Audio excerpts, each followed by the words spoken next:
ہوتی اور میں ایک ایک جان کو اللہ کے نام پہ قربان کرتا. آج مرنے کا مزہ نہیں آ رہا، اس پہ رویا ہوں.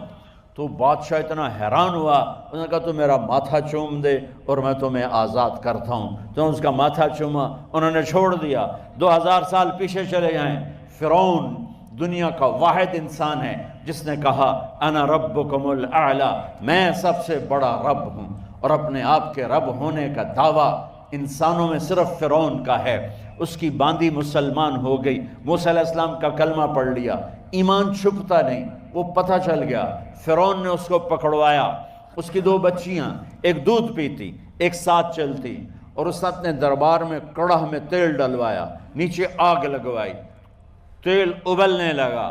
جب وہ پوری طاقت سے ابلنے لگا تو اس نے فرعون نے اس عورت سے، اس باندی سے کہا یہ آگ تیرے سامنے ہے، جلتا ہوا تیل، موسیٰ کے رب کو مانے گی تو پہلے تیری بچیوں کو جلاؤں گا پھر تجھے جلاؤں گا، اور اگر مجھے رب مانے گی تو تیرے گھر کو سونے چاندی سے بنا دوں گا، تیرے گھر کو سونے چاندی سے بھر دوں گا.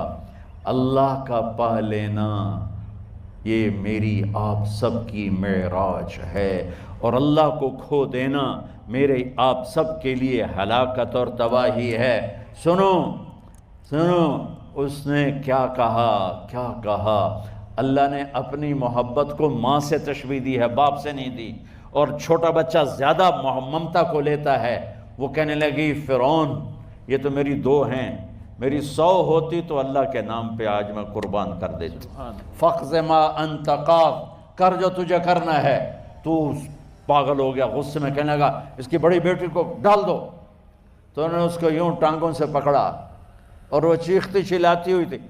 ماں کا ایک بول اس کی جان بچا سکتا تھا، اور پھر گھر جا کے توبہ کر لیتی اور کہتی اللہ مجھے معاف کر دے، میں نے کلمہ کفر کہا. اس کو ٹانگوں سے پکڑا ہوا ہے، اس کے ہاتھ نیچے جھول رہے ہیں، اور وہ اماں بھی کہہ رہی کہ مجھے بچا لو. ماں نے اپنی آنکھوں سے بچی کو تیل میں یوں ڈوبتے دیکھا، اور پھر وہ ابھری جیسے مچھلی تلنے کے لیے، جیسے مچھلی تلی جاتی تو باہر آ جاتی، اوپر آ جاتی. تو وہ ایسے بلبلے اٹھ رہے تھے. وہ ایک ہی لمحے میں اس کی تو جان گئی. ایک آنسو کا قطرہ اس نے نہیں نکلنے دیا اپنی آنکھوں سے، اور اپنے دل کو جب مضبوط کیا تو میرے رب کی غیرت، میرے رب کی رحمت محبت حرکت میں آئی. اللہ نے ماں کی آنکھوں سے پردہ ہٹا دیا، اور ماں نے اپنی بیٹی کی روح کو نکلتے دیکھا، اور وہ کہہ رہی ہے اصبری یا فإن لک من الأجر کذا وکذا. ماں جی ڈرنا نہیں، صبر کرو، جنت تیار ہے، جنت تیار ہے. اور شروع معصوم بچی کو تو پتہ بھی نہیں تھا کہ کیا ہونے والا ہے. اس کو پکڑ کے یوں ڈالا، اس کی تو آہ بھی نہ نکلی، اور وہ مچھلی کی طرح تلی گئی. اب پھر ماں کا کلیجہ پھٹا. اللہ نے پھر آنکھوں سے پردہ ہٹایا، اور انہیں اپنی بچی کی روح کو نکلتے دیکھا، اور وہ کہہ رہی ہے اصبری یا فإن لک من الأجر کذا وکذا. ماں جی تھوڑی دیر کا صبر، جنت تیار ہے، جنت تیار ہے، جنت تیار ہے. اللہ کو پایا سب کچھ پایا، اللہ کو کھو دیا سب کچھ کھو دیا. جب اس کو پکڑ کے لے جانے لگے، اس نے فرعون کو دیکھا. فرعون اس کی آنکھوں میں آنکھیں نہیں ڈال سکا، نظریں نیچے ہوں گی اس کی. کہنے لگی میری ایک بات مانو گے، میری ایک خواہش پوری کرو گے؟ فرعون نے پوچھا کیا؟ کہ جب میں بھی جل جاؤں تو میری اور میری بچیوں کی ہڈیوں کو اکٹھے دفن کرنا، باہر پھینک نہ دینا، دفنا دینا. فرعون نے کہا تمہاری یہ خواہش پوری کی جائے. انہوں نے کہا پیچھے ہٹ جاؤ، میں نے اللہ کو جان دینی ہے، مجھے دھکا دینے کی ضرورت نہیں ہے، میں اپنے اللہ سے ملنے جا رہا ہوں. سبحان اللہ. جب اللہ مطلوب ہوتا ہے تو موت محبوب بن جاتی. جب اللہ کی نافرمانی ہوتی ہے تو موت سے نفرت ہو جاتی ہے. مرنا عذاب نظر آتا ہے، مرنا عذاب نظر آتا ہے. وہ چھلانگ مار گئی، اللہ اکبر کا نعرہ لگاتی ہوئی.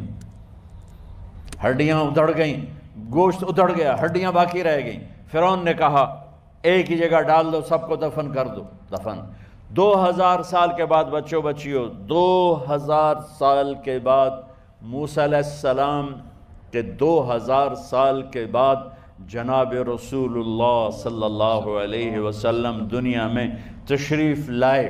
40 سال کی عمر میں نبوت ملی، 50 سال کی عمر میں معراج ہوا، 2000 پلس 50 2050 سال کے بعد میرے نبی کی سواری بیت المقدس جا رہی ہے، اور بیت المقدس پر جب وہ اوپر پہنچے ہیں تو مصر وہاں سے قریب ہو جاتا ہے۔ جب وہ اترنے لگے تو میرے نبی نے کہا جبریل جنت کی خوشبو آ رہی ہے، جبریل جنت کی خوشبو آ رہی ہے۔ کہاں سے آ رہی ہے؟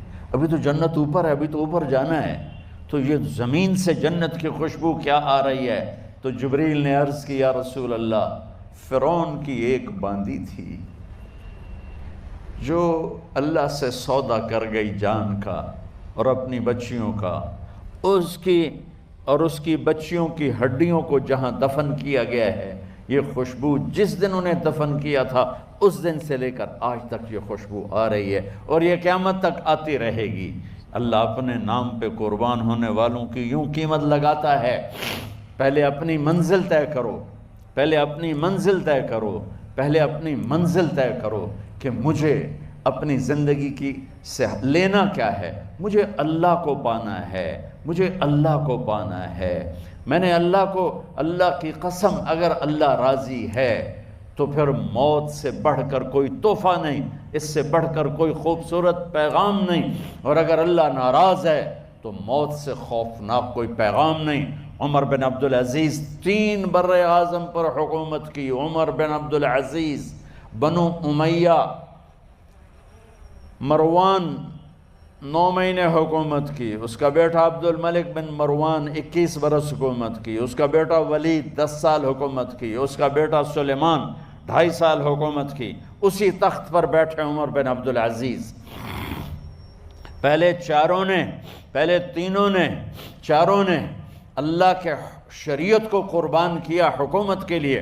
عمر بن عبدالعزیز نے اپنے آپ کو قربان کیا اللہ کے لیے، حکومت کو پاؤں کے تلے رکھا اور اللہ کی رضا کو سامنے رکھا۔ ان کو زہر دیا گیا۔ جب ان کی موت کا وقت قریب آیا تو انہوں نے رجا بن حیوہ کو بلایا۔ سننے والی بات ہے بچوں، ان سے فرمانے لگے سنو، میں نے 3 بادشاہوں کو قبر میں اتارا۔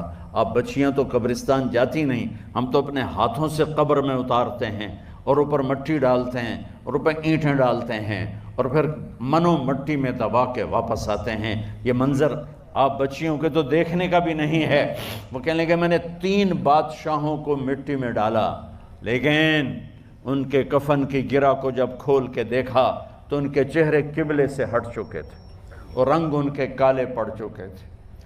ولید بن عبد الملک، سلیمان بن عبد الملک، عبد الملک بن مروان، عبد الملک باپ، ولید بیٹا، سلیمان بیٹا، یہ تینوں کا ان کے چہرے کالے ہو گئے تھے اور ان کا قبلے سے منہ پھر گیا تھا۔ اب میں مرنے لگا ہوں، مجھے پہلے ضرور چیک کرنا کہ میرا اللہ میرے ساتھ کیا کرتا ہے۔ پہلے تینوں کی ظلم کی حکومت تھی، ان کے چہرے قبلے سے کیوں ہٹ گئے؟ آپ کو عجب بات بتاؤں، ولید بن عبد الملک روزانہ تہجد میں کھڑے ہو کے 10 سپارے پڑھتا تھا، 10 سپاروں کی تلاوت تہجد میں کرتا تھا کھڑے ہو کے، اور قبلے سے چہرہ ہٹ گیا۔ سلیمان بن عبد الملک تہجد گزار، چہرہ قبلے سے ہٹ گیا، ظلم کیا، خون کو پانی بنا دیا، حکومت پر شریعت کو قربان کیا، رشتے ناتوں کو قربان کیا۔ اللہ نے قبلے سے چہرے، نمازیں منہ پہ مار دی، روزے منہ پہ مار دیے، حج زکاتیں منہ پہ مار دی، تہجد ان کے منہ پہ مار دی اور ان کے چہروں کو قبلے سے ہٹا دیا اور رنگ کالے کر دیے۔ عمر بن عبدالعزیز نے اسی سلطنت کو عدل سے بھر دیا، کیسی سلطنت کی؟ جب گورنر تھے تو 60 اونٹوں پہ سامان چلتا تھا، جب امیر المومنین بنے تو بچے کہنے لگے ماں سے بچے بچیاں 12 تھے. ماں سے کہنے لگے کہ عید کا موقع آ رہا ہے، ابا سے کہو ہمیں نئے کپڑے تو لے کر دیں. ان کی ماں کا نام ہے فاطمہ، بچوں کی ماں کا نام فاطمہ بنت عبد الملک. یہ دنیاوی سٹیٹس میں سب سے بڑی خاتون گزری ہے، آج تک اس کے لیول کی کوئی عورت نہیں آئی. دادا بادشاہ، باپ بادشاہ، 4 بھائی بادشاہ، 6 خامند بادشاہ، 7 نسبتوں سے یہ عورت شہزادی رہی ہے. حضرت عمر گھر آئے، بیگم نے کہا بچے کپڑے مانگ رہے ہیں. حضرت عمر کہنے لگے میرے پاس تو پیسے نہیں ہیں، تنخواہ میں تو مشکل سے روٹی پوری ہوتی ہے، کہاں سے لے کر دوں؟ تو تھوڑی دیر خاموش رہیں بیگم، پھر کہنے لگی آپ ایسا کریں اگلے مہینے کی سیلری ایڈوانس لے لیں، اس سے میں کپڑے لے لیتی ہوں اور روٹی کا خرچہ میں مزدوری کر کے گھر بیٹھے مزدوری کر کے چلا لوں گی، آپ 1 مہینے کی تنخواہ ایڈوانس لے لیں. حضرت عمر بن عبدالعزیز واحد خلیفہ ہیں جن کے دور میں 3 بر اعظم میں زکوٰۃ لینے والا باقی نہیں بچا تھا. یہاں لاہور بھی ان کی حکومت کے نیچے تھا، جنوبی اسپین فرانس ان کے حکومت کے نیچے تھا، کاشغر تک ان کے حکومت کے نیچے تھا، استنبول کے دروازوں تک ان کی حکومت تھی. 3 بر اعظم میں ایک آدمی زکوٰۃ لینے والا نہ بچا. اور اپنا حال یہ ہے کہ بیگم سے کہہ رہے ہیں پیسے کوئی نہیں، کپڑے کہاں سے لے کر دوں؟ اور بیگم طریقہ بتا رہی ہے کہ آپ اگلے مہینے کی تنخواہ ایڈوانس لے لیں، اس سے میں کپڑے لے لوں گی اور چولہے کا خرچہ، روٹی کا خرچہ میں گھر بیٹھ کے مزدوری کر کے کما لوں گی. تو حضرت عمر کہنے لگے ہاں یہ ٹھیک ہے. باہر آئے وزیر خزانہ مزاحم، انہیں بلایا کہ بھائی ہمیں اگلے مہینے کی تنخواہ ایڈوانس چاہیے. یہ تنخواہ والے لوگ بیٹھے ہوئے تنخواہیں لیتے ہیں. اس نے کاغذ قلم آگے رکھ دیا، کہا حضرت یہاں لکھ کے دے دیں آپ 1 مہینہ زندہ رہیں گے میں تنخواہ دے دیتا ہوں. اب مجھے لکھ کے دے دیں آپ 1 ماہ زندہ رہیں گے میں آپ کو تنخواہ دے دیتا ہوں. چپ کر کے اٹھے، ایک لفظ نہیں بولے، گھر گئے. حضرت اپنی بیگم فاطمہ سے کہا بیگم بچوں سے کہہ دو کہ باپ کے پاس کپڑے لے کر دینے کی سخت نہیں ہے. اور خزانے ایسے بھرے پڑے تھے کہ زکوٰۃ لینے والا کوئی نہیں تھا. عید کی نماز ہوئی، نماز کے بعد جب ساری فیملی ملنے آئی اور بچے بھی ملنے آئے تو ان کو دیکھ کر ان کی آنکھوں میں آنسو آ گئے. کہنے لگے بچوں آج تمہیں دکھ تو ہوگا اپنے باپ پر کہ ایک جوڑا کپڑا بھی لے کر نہ دیا عید کا. تو ان کے ایک بیٹے نے کہا ابا جان آج ہم بڑے خوش ہیں، ہمارا سر اونچا ہے کہ ہمارے باپ نے مسلمانوں کے مال پہ ڈاکہ نہیں ڈالا، ہمیں قربانی کا بکرا بنایا لیکن مسلمانوں کے مال میں خیانت نہیں کی. یہ ان کا طرز حکومت تھا، اس طرح انہوں نے حکومت کی. گھر میں تشریف لائے تو بیٹیوں سے بات کی تو انہوں نے منہ پہ ایسے دوپٹہ رکھا ہوا، منہ پہ دوپٹہ رکھ کے بات کریں. تو فرمانے لگے کپڑا تو ہٹاؤ، دوپٹہ کیوں رکھا ہوا ہے؟ تو گھر کی خادمہ زور زور سے رونے لگی، کہنے لگی امیر المومنین آج آپ کی بیٹیوں نے کچا پیاز توڑ کے روٹی کھائی ہے تو وہ اس کی بو ہے منہ میں، آپ کو بو سے نفرت ہے اس لیے منہ پہ کپڑا رکھ لیا ہے. تو حضرت عمر اتنا روئے کہ ان کی داڑھی تر ہو گئی. کہنے لگے آخر میں جب تھوڑا آسرے میں آئے کہا میری بیٹیوں تمہارا باپ تمہیں بڑے اچھے کھانے کھلا سکتا ہے لیکن میں جہنم کو برداشت نہیں کر سکتا، میں جہنم کی آگ برداشت نہیں کر سکتا. اب مرنے کا وقت آ گیا. جب وہ گورنر تھے تو 60 اونٹوں پہ ان کا سامان چلتا تھا، اور جب وہ امیر المومنین بنے تو عیادت کے لیے لوگ آ رہے تھے تو سالے عیادت کے لیے آئے. فاطمہ کے بھائی کپڑے دیکھے امیر المومنین کے تو بہن کو ایک طرف کر کے فرمایا، بڑے نیک سرداروں میں سے تھے یہ مسلمہ بن عبد الملک. کہنے لگے امیر المومنین کے کپڑے تبدیل کروا دو، لوگ پوچھنے آ رہے ہیں تو میلے کپڑے اچھا نہیں لگتا. کہا جی بھائی کرواتی ہوں. اگلے دن جب وہ حال پوچھنے آئے تو پھر وہی کپڑے تھے تو انہوں نے ان کو الگ جا کر کہا بہن میں نے تمہیں کہا تھا کپڑے بدلوا دیتی، کیوں نہیں بدلوائے؟ تو وہ رونے لگیں. کہنے لگی کہاں سے بدلواؤں، جوڑا ہی ایک کہاں سے بدلواؤں. اور حکومت کتنی تھی؟ 3 بر اعظم کی. 3 بر اعظم کی حکومت. ہمارا تو پٹواری امان کا نہیں ہے، اور وہ 3 بر اعظم کی سلطنت لے کر ایک جوڑے میں اللہ سے ملنے جا رہا ہے. جب ان کا انتقال ہوا، سلیمان بن عبد الملک کی ڈیڈ باڈی جب قبر کے قریب لائے اتارنے کے لیے تو ایسے ایسے ہلنے لگا، اس کا پورا جسم ہلنے لگا. تو اس کے بیٹوں نے کہا کہ ہمارے ابا زندہ ہیں. تو حضرت عمر نے فرمایا بیٹو زندہ نہیں ہیں، عذاب قبر جلدی شروع ہو گیا ہے. عجل اللہ بالعقوبہ، قبر کی پکڑ پہلے شروع ہو گئی ہے، چھپاؤ اپنے باپ کو جلدی. جب عمر بن عبدالعزیز کی ڈیڈ باڈی قبر کے قریب کی گئی اور ان کا بھائی اتارو، بھائی وہ باتیں شروع ہو جاتی ہیں، رومال ڈالو، چادر پکڑو، ادھر سے پکڑو. تو ایک دم ایسے ایک پرچہ ہوا میں اڑتا ہوا سب نے دیکھا. وہ آتے آتے آتے آتے آتے آتے یوں آ کے حضرت عمر کے سینے پر گر گیا. سب دیکھ رہے ہیں. جب پرچے کو اٹھا کے دیکھا گیا تو اس پہ ایک سطر پہ لکھا تھا بسم اللہ الرحمن الرحیم، اور دوسری سطر پہ لکھا تھا براءۃ من اللہ لعمر بن عبد العزیز من النار. یہ عمر کے لیے جہنم کی آگ سے نجات کا پروانہ ہے.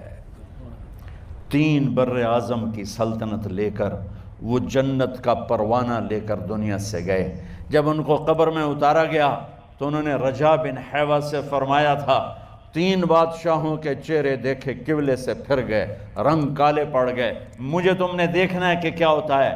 تو رجا فرماتے ہیں جب میں قبر میں اترا اور ان کے کفن کی گرہ کو کھول کے دیکھا تو